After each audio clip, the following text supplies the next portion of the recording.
So a couple days ago, I went to minor emergency for chest pains, and I said I would talk about it. So I'm going to talk about it because it was such a fun experience. So on Sunday at about 1 p.m., I was doing some cardio exercises outside. I was running, and then I would walk for like a couple of seconds and run again, to get the blood flowing. And about the fifth time that I stopped running, it felt like an elephant was stepping on my chest. And then immediately after that, it felt like someone shot me in the back with a bowling ball from a cannon. And I fell to the ground, and I called staff on my phone and said, I'm having a heart attack. And they said, you're 25. There's no way. I'm like, are you questioning me? I'm like literally calling you. Like, I am having a heart attack. I would not think otherwise. So they said, okay, well, meet me at, a staff's office or whatever. So I walked. And then they checked to see if I was sweating. I felt like I was sweating, but they said, no, you don't look like you're sweating. Your eyes are not dilated. Your eyes are not constricted. I'm like, I know I'm having a heart attack. I'm panicking, and like I'm losing feeling in my hands and my fingers and my legs. And I was hyperventilating. And then finally they sent me to minor emergency.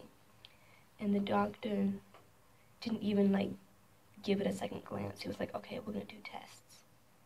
And usually when a doctor thinks that you're not having a heart attack, they give you every reason why you're not. But he was just like, yeah, we're going to give you tests. So a nurse took blood from my arm right here. There's the bandage, but there's a hole right there where they took my blood. And it hurt because she took so much blood. She took 3 vials worth. How much blood do you need? Jeez. Save some for my life. She then wrote down on a piece of paper, here's the x-ray. Dude, go to him. I'm like, are you making me walk to the x-ray, dude? She goes, yeah. And that's what I said. I said, are you making me walk? Because my feet would literally numb. I had to have a staff member who drove me walk me in. I had to leave all my weight on him and then make me walk by myself to the x-ray dude. Thank you. But I did, and I gave them what he needed to do, which was take a x-ray of my heart, which I never knew they could do. But hey, times are getting better for technology. So he pulls me into this room and he goes, okay, take your shirt off, everything. I was like, what? He goes, yeah, take all your clothes off, from the waist up.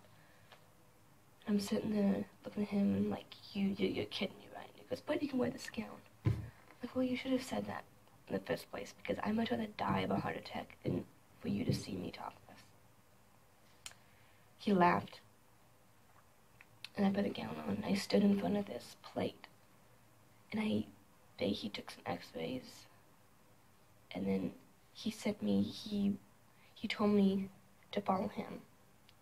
And I followed him to this other room where he did an EKG, which I think is a lung, or a blood flow. I think it was for a blood flow.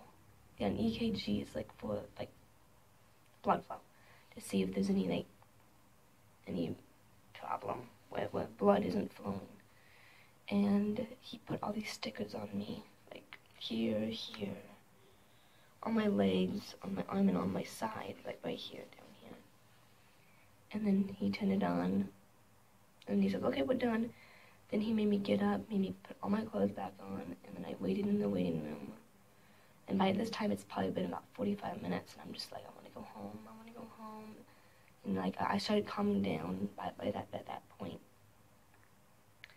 And then they called me back into the doctor's office, waited for the doctor to come in. He came in 20 minutes, or maybe 15 minutes later. And he sat down and he goes, okay, well, there is nothing wrong with your heart.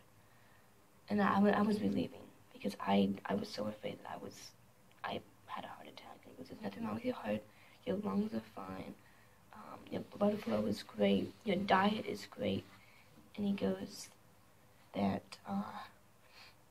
that the blood sample showed that I had inflammation, and there's still pain right here, and this pain right here, like a lot of pain, like behind my back.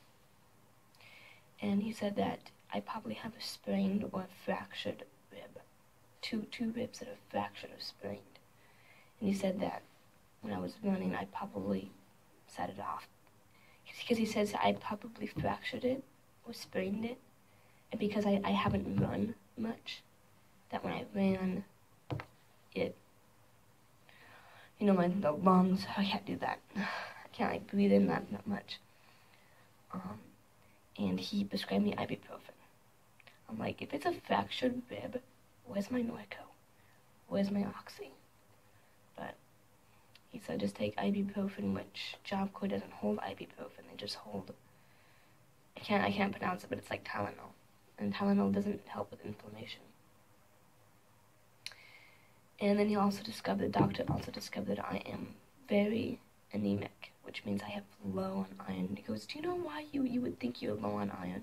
I went, yes, because Job Corps serves food that isn't necessarily the greatest for, you know, the perfect diet. It's just whatever they could afford. And he goes, well, you need to eat lots of red meat. I'm like, that would be great. I love red meat, but I don't think that Job Corps could afford 200 servings of red meat. And he was, okay, well, you need to find ways of getting your iron up. So I have been eating broccoli, and I've been eating eggs and peanut butter, you know, trying to get my iron up. Because he says that it could be like a problem if I don't get it up. So that's what happened. I found out I have a fractured or sprained 2 ribs, and I'm very anemic. The end. It's 8 minutes. I'll come back later.